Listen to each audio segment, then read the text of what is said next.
E le të shpallim. Kjo është Bibla ime. Dhe është fjala e Zotit. Dhe fjala e Zotit thot se unë duhet ta vendos atë të parën në jetën time. Sot në 2026 unë marr një përkushtim të ri për të vendosur Biblën në jetën time dhe ta bëj Jezusin të parin.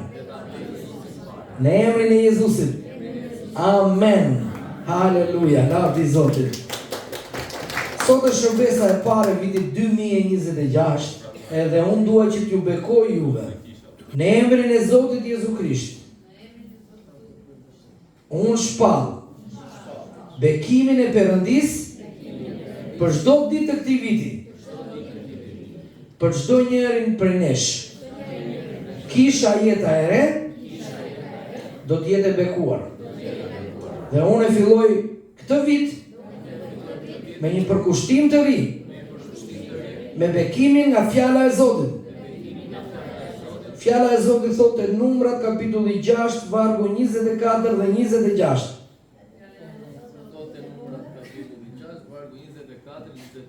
Bravo, një duar të rkiti për dënari.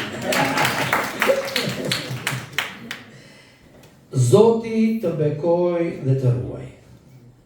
Zoti bëft që fytyra e tij të shkëlqejë mbi ty dhe të tregoj hir dhe mbarësi ndaj teje. Zoti të kthej fytyrën e tij mbi ty dhe të jap paqe. Zoti le ta vendosi emrin e tij mbi ty. Dhe fjala e Zotit thot kushdo që do thras emrin e Zotit do të shpëtohet dhe do të bekohet. Unë shpall këtë bekim priftëror mbi ju të gjithë. Ky ishte bekimi që Zoti urdhëroi Aronin që të shpallte mbi popullin e Izraelit. Dhe Aroni ishte kryeprifti. Si pastori kishës, me autoritetin që Zoti më ka dhënë, unë i deklaroj këto fjalë mbi jetën tuaj në 2026. E shpall vitin 2026 të begat, të bekuar dhe të mbarë. Në emrin e Jezusit. Amen. Tani shpalleni pas meje. Unë ndërfej me gojën time Zotin Jezus dhe besoj me zemrën time se Perëndia e ka ringjallur prej së vdekurish. Dhe unë jam i shpëtuar dhe jam i bekuar. Zot Jezus, unë ta dorëzoj jetën time ty.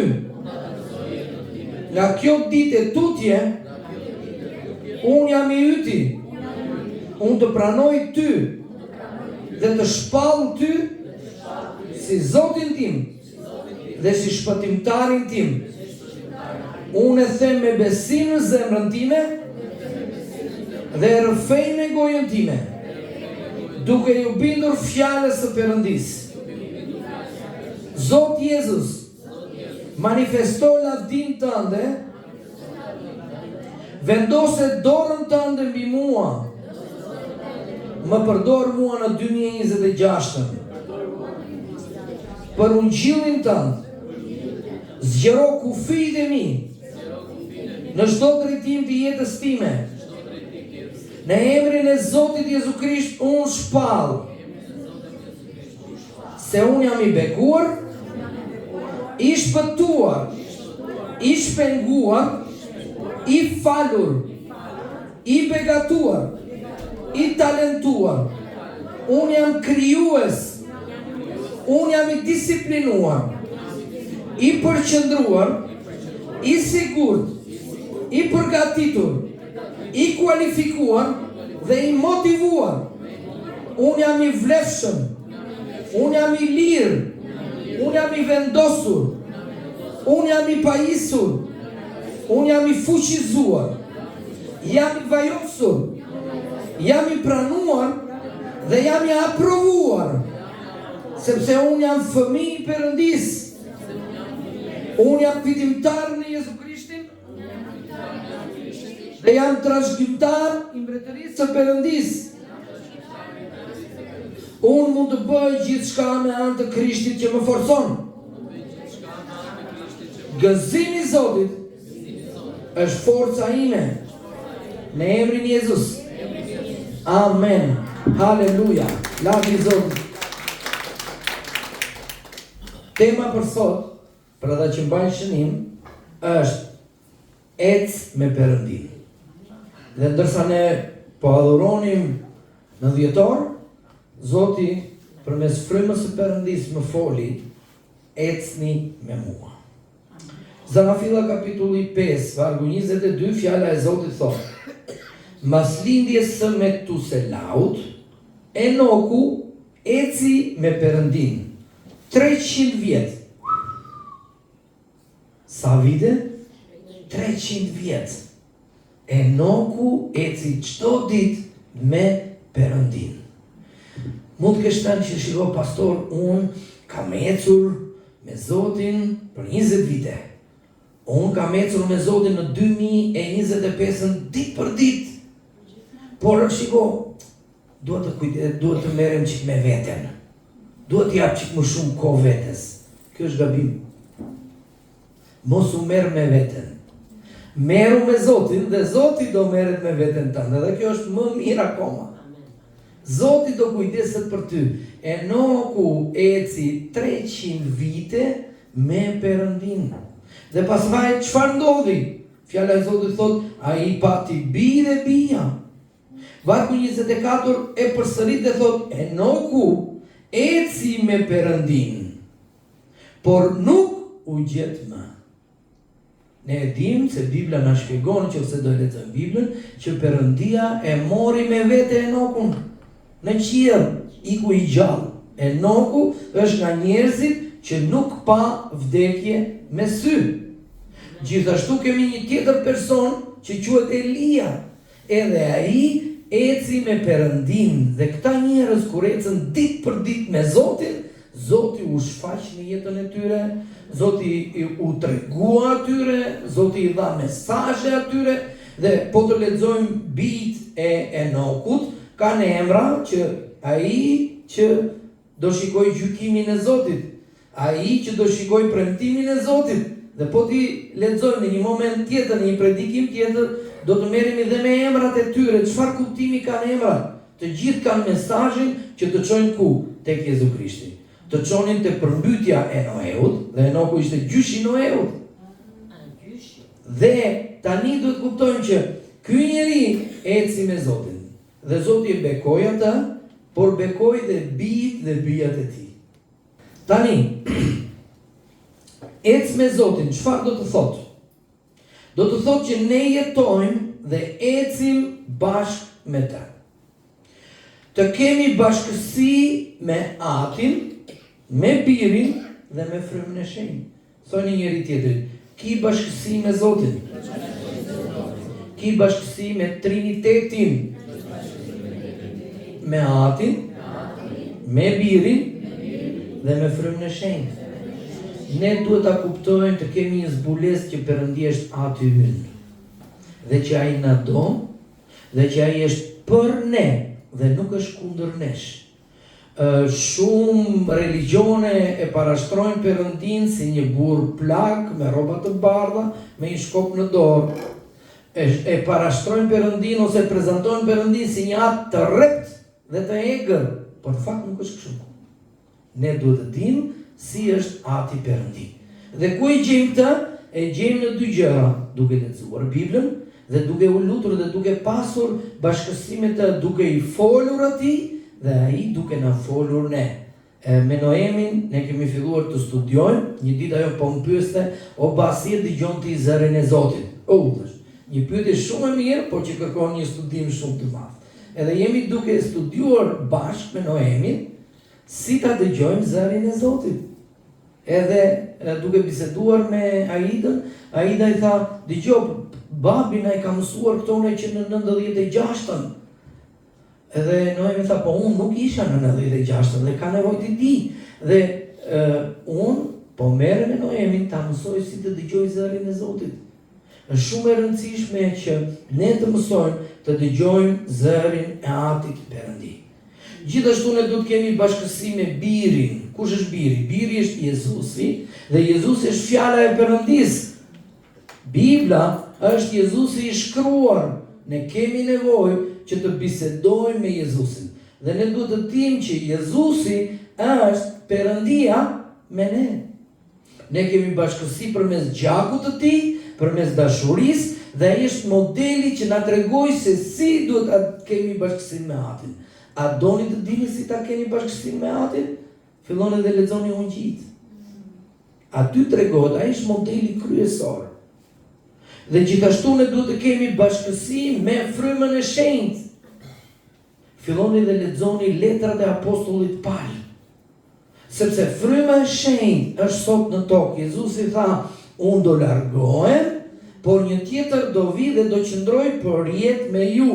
Dhe ky është çelësi, po bisedoja me një besimtar që po më thoshte mrekullit ishin për atere, fryma e shenjtë ishte për atere, dhe unë mora Biblën dhe i thash, të lutem, më gjej vargun ku thot që fryma e shenjtë u largua nga toka. Sepse te Bibla ime, Jezusi premtoi dhe tha që do jetë për jetë me ju. A ka një premtim që Jezusi nuk e mban? Nëse po, ma thuaj. Por nuk ka një varg në Bibël që të thotë që fryma e shenjtë u largua. Fryma e shenjtë është me ne dhe është miku ynë. Ai bën të mundur që ne të njohim Atin, ai bën të mundur që ne të njohim Jezusin, ai na bind ne për mëkat, për gjykim dhe për drejtësi, dhe ai na bind ne që të pranojmë Jezusin si Zot dhe Shpëtimtar. Prandaj ne duhet të kemi një bashkësi me Zotin.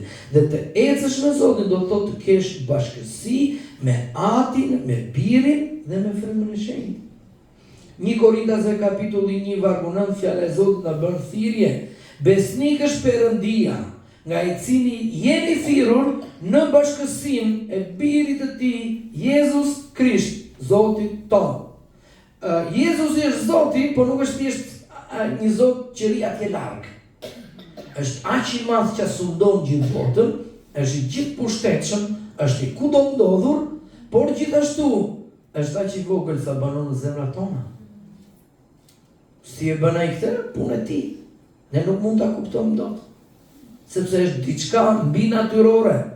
Me mendjen tonë ne arsyetojmë dhe kuptojmë gjërat natyrore, ndërsa Zoti është diçka mbi natyrore. Dhe ai banon në zemrat tona dhe ai kërkon që të ketë bashkësi me ne.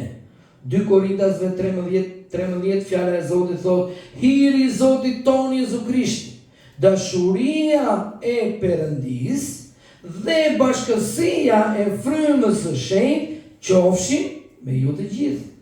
Pra është shumë e rëndësishme, ne do të kemi bashkësi me Birin dhe bashkësi me frymën e shenjtë. Dhe Pali kishte këtë dëshirë të zjarë që lutej për letrën për kishën e Korintit. Pse kishë e Korintit ishte një kishë ku Zoti kishte bekuar shumë me mrekullira, po kishte një problem, jetonin në mëkat. Pse? Sepse nuk kishin mësuar të kishin bashkësi me frymën e shenjtë. Dhe nëse nuk e bashkësi me frymën e shenjtë, e trishton frymën e shenjtë. Prandaj, ne si besimtar kemi përgjegjësi që të ecim me frymën e Zotit. 1 Gjonit 1:3 fjala e Zotit thot, atë që pan dhe dëgjuan, ne po ju shpallim, që edhe ju të keni bashkësi me ne. Wow! Bashkësi me Zotin, po bashkësi dhe me ne, me kë? Me apostujt, bashkësi me pastorin, bashkësi me njëri tjetrin. Ne do të kemi bashkësi me njëri tjetrin. 1 Gjonit, kapitulli 1, vargu 6, fjala e Zotit thot, po të themi se kemi bashkësi me të, që shumë njerëz tonë, kur ne pyesim, a beson te Jezusi? Besoj, ma si besoj, ma ka thënë gjyshi, ma ka thënë ky, ma ka thënë ai, harron që gjyshi tani ishin komunistë dhe s'dinin asgjë për Zotin. Dhe ecim në errësirë. Çfarë kuptimi ka ecim në errësirë dhe ecim në mëkat? Në qoftë se themi që unë jam i krishterë dhe gënjejmë, në qoftë se themi jam i krishterë dhe manipulojmë, nëse themi jam i krishterë dhe urrejmë dhe shajmë dhe ofendojmë, atëherë pyetja është, ke bashkësi me Zotin? Kemi apo s'kemi? Prandaj duhet të mendojmë mirë pse dhe gjaku i Jezu Krishtit, Birit të Tij, na pastron nga çdo mëkat. Tani në qoftë se ke kërkuar falje Zotit, ai të ka pastruar ty nga çdo mëkat. Nuk e di si ka qenë 2025, mund ta kesh prishur me Zotin, me njerëzit, me të gjithë, por 2026-ën merr një përkushtim të ri dhe thuaj, unë do ngrihem nga çdo mëkat dhe do shkoj do të them Zot, të lutem më fal për mëkatet e mia. Letra e parë e Gjonit, kapitulli 1, vargu 7, thot, por po të ecim në dritë, pra me anë të gjakut të Krishtit, ne ecim në dritë. Sikurse ai është në dritë, kemi bashkësi me njëri tjetrin. Wow! Ndonjëherë ne kërkojmë të rregullojmë marrëdhëniet me njerëzit, pa pasur marrëdhënie me Zotin, është gabim. Është drejtim, po ndjek drejtimin e gabuar. Çfarë dua që ju të mësoni sot është të keni një marrëdhënie me Zotin. Dhe gjaku i Jezu Krishtit, birit të tij, na pastron nga çdo mëkat. Pra nëse kemi mëkatuar ndaj njëri tjetrit, ti mund të shkosh në shtëpi dhe thuash Zot, më fal se unë më mbeti qefi atje te kisha. Se ndonjëherë ne kemi mbeti qefi dhe rëndohemi kot. Ne kemi paragjykime, paragjykojmë njëri tjetrin. Nuk reagojmë mirë ndaj njëri tjetrit. Para se sa të reagoni ndaj njëri tjetrit, vendosni syzet Jezus. Unë kam çik vështirësi me shikimin dhe këtu e kam bërë shkrimin 18 dhe shikoj rehat. Por për të lexuar Biblën më duhet të vendos një palë syze. Vendosni syzet Jezus. Para se të flisni për njëri tjetrin. Sepse shumë e rëndësishme. Në qoftë se do lexoni Ungjillin, letrën e parë të Gjonit, fjala e Zotit thotë që si do ta duash Perëndin kur nuk do vllajën ose motrën që është në kishë me ty. Kur ti erdhi ky ose erdhi ajo. Ti mbase si thua, po i mendon. Bibla na mëson që Zoti lexon mendimet tona. Zoti nuk merret vetëm me ata që vrasin, se njerëzit mendojnë që të vrasësh mëkati është vetëm kur vret dhe kur vjedh. Ajo e bën mua që është mëkat, e di edhe ai që s'është në kishë. Por dhe kur e çon në përmendje, Zoti do të merret me transformimin e mendjes tonë. Prandaj të ecurit me Zotin është një gjë e bukur. Por është njësoj si, nuk e di nëse keni parasysh gurgëdhëndësit. Zoti na merr si ai guri me cepa, na shkëput nga mali i botës dhe fillon me daltën dhe me çekanin e tij. Në fillim ai na tregon dashurinë e tij. Kur ne pranojmë Jezusin dhe ua sa e bukur kjo kisha. Ua sa mirë, pse? Sepse ne shikojmë vetëm dashurinë e Atit. Por më pas ti ke nevojë që të shikosh gjakun e Jezusit. Dhe aty do shikosh defektet e tua. Nuk e ardhur në kishë që të shikosh defektet e gjithë kishës, që ky do të ndryshojë këtë, ai do të ndryshojë atë. Nuk e ardhur këtu që të mësosh gjithë kishën se ti je gjithdijshëm.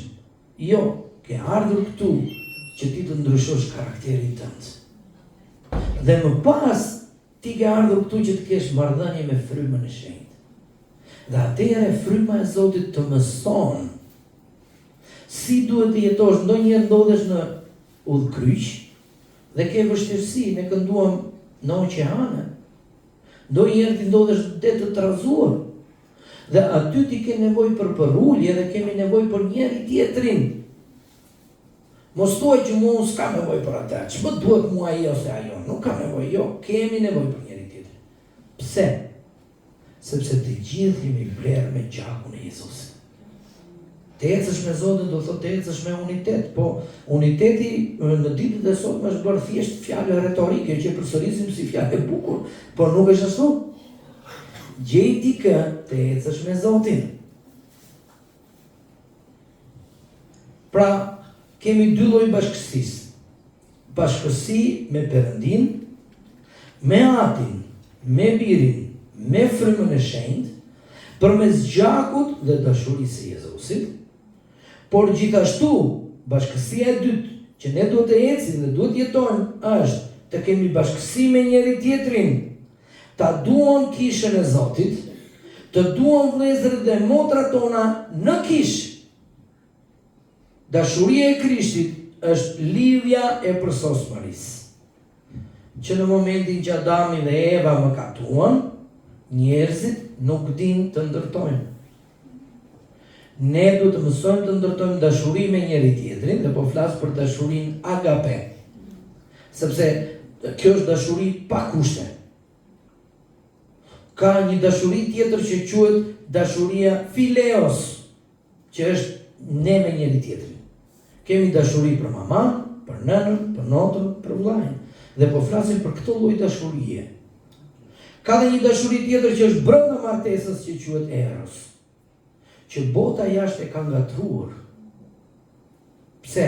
Sepse bota jashtë e ka menduar që bëj qef. Nuk është qef. Është njësoj si ka gabuar ditën e diel. Është dita e qefit, do iki këtu, do iki atje, po nëse Krishti kthehet ditën e dielës, gjetin kish. Se jemi shumë afër kthimit. Është gjë e bukur të themi, po kthehet Krishti, po kthehet Krishti. Po kthehet, po është dita e gjykimit, nuk është dita e hirit. Do mbaroj hiri dhe fillon gjykimi. Prandaj është shumë e rëndësishme që ne të kemi marrëdhënie me Perëndin.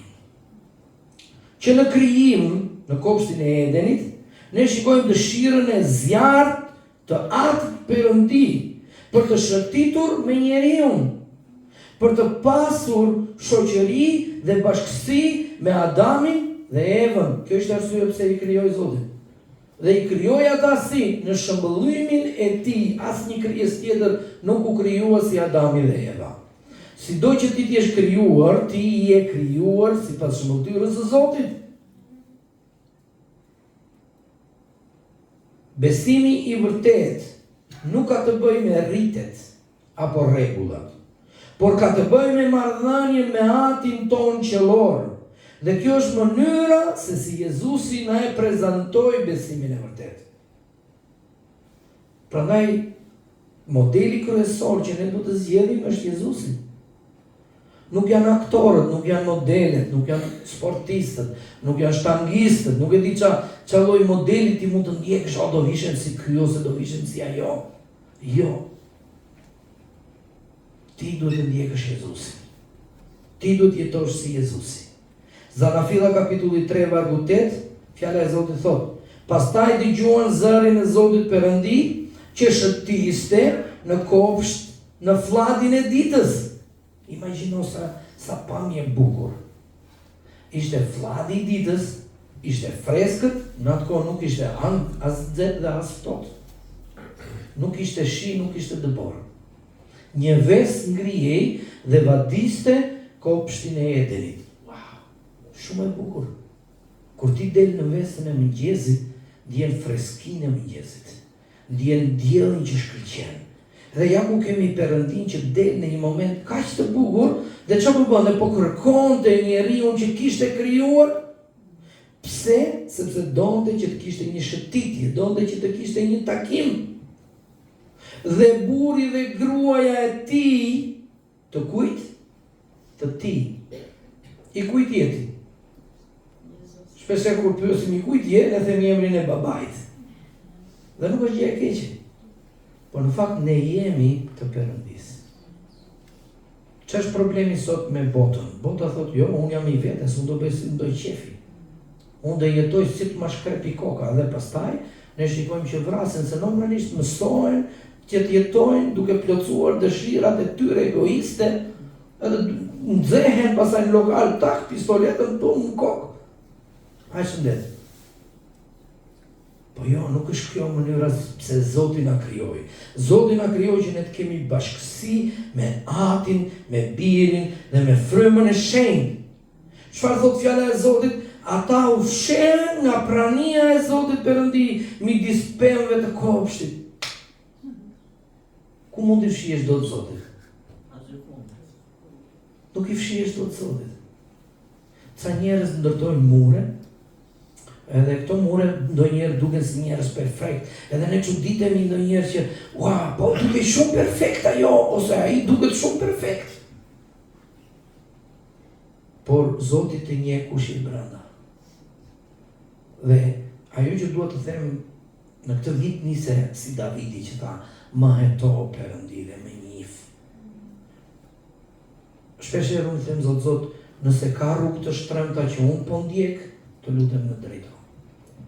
Kemi nevojë të shkojmë aty te pika e takimit në fladin e ditës. Çdo mëngjes kemi nevojë të takohemi me Atin dhe t'i themi Zot, ja ku jam. Zoti po të pret. Kush është prind? Nuk vonohet dot Emanueli 2 orë, ne ishim një ditë në Durrës, edhe i thash Aidës, merr një çunin ku është. Po çe do thot mëngjes ishte, po nga marr malli, çfarë thua? Po të merr malli. Apo jo? Kur ti je prind vet do ta marrësh vesh çfarë po them unë sot. Vetë kur kthehem në shtëpi këndoj Noemit. Njësoj sigurisht e vogël, o babos, jam e vogël, jam e madhe. Është zemra e prindit. Po imagjino që Ati qellor është shumë herë nuk krahasohet fare me mua. Pas mëkatit, Zoti zbriti, por nuk e takoi Evën dhe Adamin. Pse? Sepse ata po jetonin në errësi, po jetonin në mëkat. Ec në dashurinë e Zotit. Merr një përkushtim gjatë këtij viti që unë do ec duke lexuar Biblën. Nëse kam lexuar 5 vaqe, do lexoj çik më shumë tani. Nëse jam lutur vetëm për vete, do lutem për pastorin, do lutem për grupin e adhurimit, do lutem për kishën, do lutem që njerëz të tjerë të vinë. Pra është shumë e rëndësishme që ju të na mbani në lutje ne. Unë kam nevojë për lutje njësoj si Pali. Pali tha, lutuni për mua që të më hapet një derë për ungjillin. Kur ju luteni për pastorin, do të dini që kur pastori lutet për tjerë, pastaj prezenca e Zotit vjen dhe mrekullit ndodhin. Mrekullit nuk do ndodhin nëse kisha nuk lutet. Shqipëria nuk do ndryshoj nga asnjë parti. Do ndryshoj nëse kisha lutet. Ta dini këtë.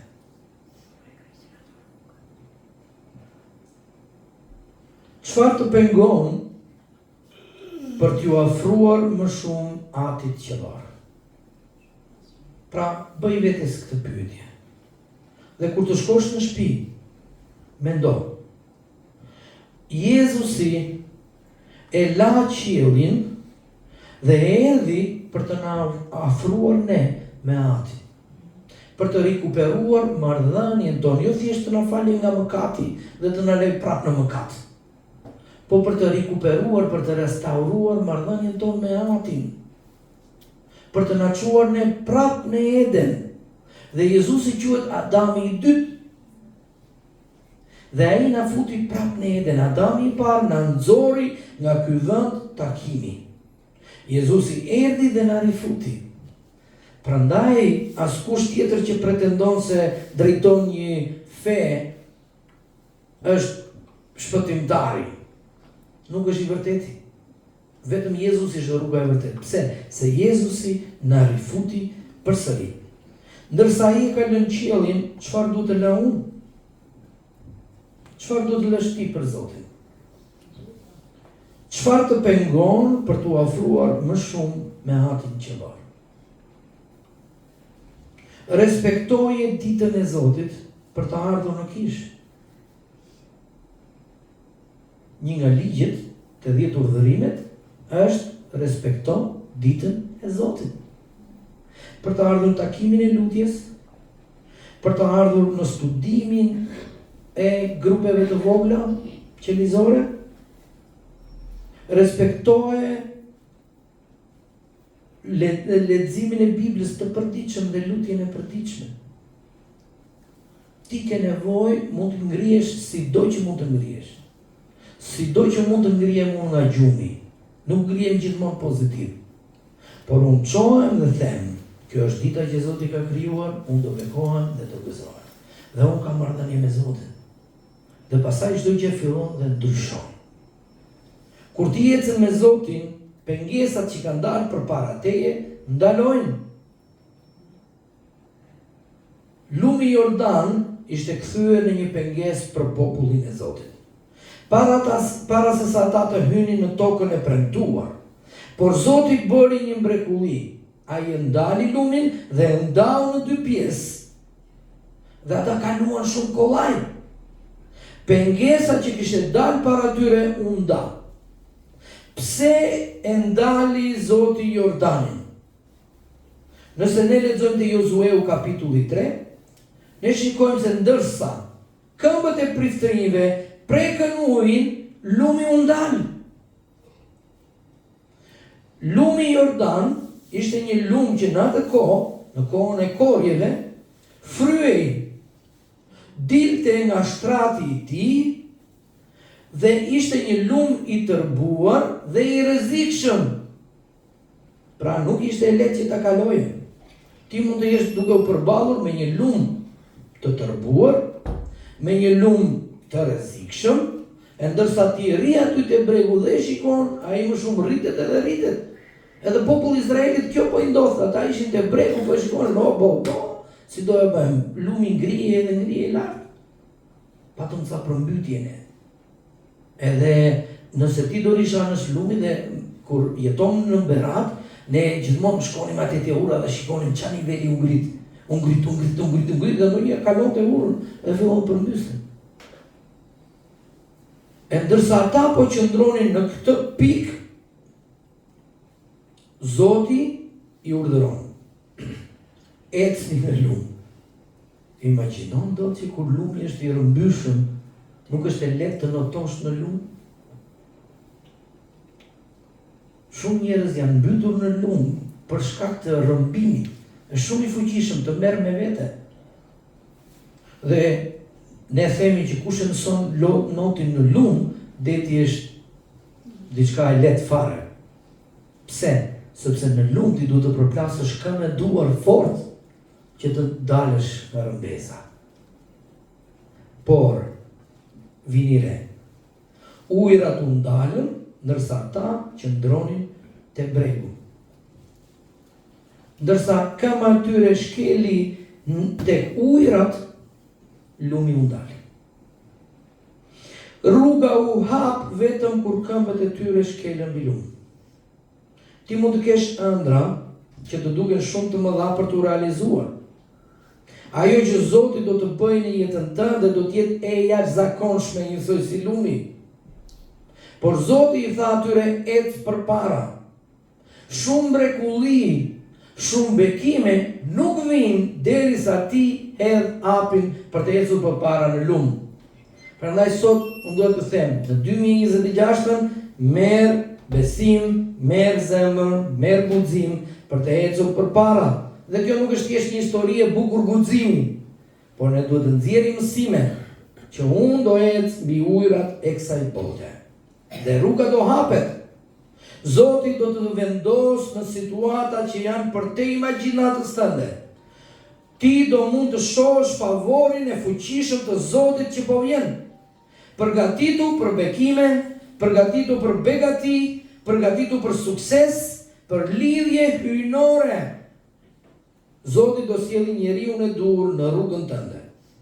Përgatitu për shërim, që nuk e ke përjetuar kur më parë. Zoti po vjen te ty, njësoj siç e shkoi tek Josueu. Çfarë i tha Zoti Josueut? Josue, mos ki frikë. I trim dhe i fort. Sepse unë do të bëj që ti ta drejtosh të popull. E imagjinoni Josueu po merrte drejtimin dhe ai mund të ketë thënë që këta njerëz nuk dëgjonin Mojsiun që Zoti i përdori me shenja me mrekulli. Mojsiu ndau detin dhe këta e detyruan që të humbiste tokën e premtuar. Do më dëgjojnë mua këta? Shpesh ne themi kështu. Po kur Zoti i tha ec në lum, Josueu eci në lum. Dhe çfarë ndodhi? Lumi u nda. Ai të njëjtë me emër. Zoti e thiri Abrahamin, Abraham dhe Sarën, Sara. Zoti e thiri Mojsiun, Mojsi. Gideonin e thiri Gideon. Danielin e thiri Daniel. Bekimin që Zoti ka nisur për ty nuk do ta marrë askush tjetër. Është për ty. Sado që djalli të përpiqet të ngatrojë adresën, Zoti nuk e ngatron adresën tënde. E di ku e ke shpinë, e di ku je dhe aty ai do vi dhe do të thrasi me emër. Ai të njeh ty personalisht. Ti duhet besosh që nuk je vetëm. Adami dhe Eva po fshieshin ku në për pemët e kopshtit. Unë nuk e di ku po fshihesh ti. Dil nga pemët e kopshtit të mëkatit, dil nga pemët e kopshtit të problemeve, dil në shesh për para lumit dhe thua Zoti ja ku jam dhe unë do ec tani. Dhe ndërsa ti do ecësh, Zoti do ta ndaj lumin. Në Bibël na flitet për Davidin, për trimëritë e tij, për fitoret e tij. Por ne duhet të dimë që ai kishte gjithë fuqinë e Perëndisë që funksiononte për mbretërimin e tij. Nuk e bëri vetë. Por ama nga ana tjetër pati edhe kundërshtimet më të mëdha që mund të ketë pasur një mbret. Ariu, Luani dolën përpara tij për të ngrënë delet, ai mundi. Goliathi doli para se të bëhej mbret. Mbreti Saul e përndiqte sepse u bë xheloz ndaj tij. Pra ne do kemi njerëz që do jenë xheloz ndaj nesh dhe duket sikur na përndjekin. Po çfarë do të bësh? Punë e madhe, riqet. Para këtij lumi, Zoti do të bëj ty që të kalosh. Armiqtë e tij u ngritën si një ushtri dhe vinin kundër tij. Familja e tij u ngrit kundër tij. Njerëzit filluan të shpifnin gjëra kundër Davidit. Po ne e dim që ai u quhet njeri sipas zemrës së Zotit. Prandaj është shumë e rëndësishme që ne duhet të kuptojmë dhe të imagjinojmë se sa të forta mund ishin ndjenjat negative të Davidit. E keni menduar ndonjëherë? Kur gjithçka i thoshte i dëshpëruar, i dekurajuar, i mërzitur, i zemëruar. Por ai u zgjua një mëngjes dhe tha: "Kjo është dita që Zoti e ka krijuar, unë do gëzohem dhe unë do ngasëllohem në të. Unë do gëzohem në shkëmbin e shpëtimit tim, sepse Zoti është fitoria ime." Kjo do të jetë mëngjesi yt. Kjo do të jetë dita e takimit me Perëndin. Unë do gëzohem sepse Zoti është Zoti im. Davidi nuk ishte një njeri thjesht me mendime pozitive. Por ai po i thoshte ndjenjave të tija: "Ti nuk mund të më sundosh mua." Në një nga psalmet ai thot: "Shpirti im të urdhëroj bekohet Zotit." Ishte i mërzitur, i trishtuar, të gjitha gjërat. Dhe kur ne jemi të mërzitur, çfarë bëjmë? Nuk shkojmë fare në kishë. E jam i mërzitur s'më vetë, s'duhet të shikoj njeri fare në sy. Ky është gabimi im i madh që mund të bëjmë. Po çfarë do bëjmë? Unë do shkoj të adhuroj Zotin. Unë do shkoj të shërbej të shenjtit. Dhe pastaj Zoti merret me gjitha të tjerat dhe ti rregullon. Mbase ti nuk mund të kuptosh që Zoti do të derdhi bekime të shumë fishta dhe ai do bëj më shumë se mjaft në jetën tënde. Efesianët 3:20-21 fjala e Zotit thot: "Tani atij që sipas fuqisë që vepron në ne mund të bëj jashtëmase më tepër nga sa kërkojmë ose mendojmë. Atij qoftë lavdia në kishë në Krishtin Jezus për të gjitha brezat në jetë të jetëve. Amen." Dhe 2 Korintasve 9:8 fjala e Zotit thot: "Perëndia mund të bëj gjithë thirin të teproj për ju, aq sa mbasi të keni gjithnjë mjaft në çdo gjë, t'ju teproj për çdo punë të mirë." Shpeshherë ne pyesim si do ndodhi kjo. Si do ndodhi bollaku, si do ndodhi begatia. Ajo që duhet të kuptojmë është se Zoti mund të ndryshojë rrjedhën e gjërave në jetën tonë. Atë që është nisur për keq, Zoti e merr dhe e kthen për mirë. Lumi mund të mbyste izraelitët, po Zoti ndaloi lumin. Isaia thotë, Isaia 43, lumi nuk do më mbysi, zjarri nuk do më djegi. Çfarë do lloj që armik mund të ketë sjellë kundër teje, nuk do të mbysi, nuk do të djegi. Të gjitha rrethanat mund të thonë se është e pamundur, por Zoti po të pyet ty: kur u bëra unë i dobët? Kur u bëra unë ai që nuk mundem? A ka ndonjë një gjë që mund ta kufizoj fuqinë e Zotit? Këto janë 3 pyetje që Zoti po të pyet sot. Çfarë do të bëj unë? Ti bjerë dakord me fjalën e Perëndis. Fjala e Zotit e thot. Unë e besoj, unë e rrëfej, kaq do ndodhi. Ai e di si do ta bëj. Ai është ustaj, ai është mjeshtri. Shkrimi i shenjtë thot se nëpërmjet besimit dhe durimit ne marrim përmbushjen e premtimit. Profetët e profetizuan premtimin që do vinte një shpëtimtar.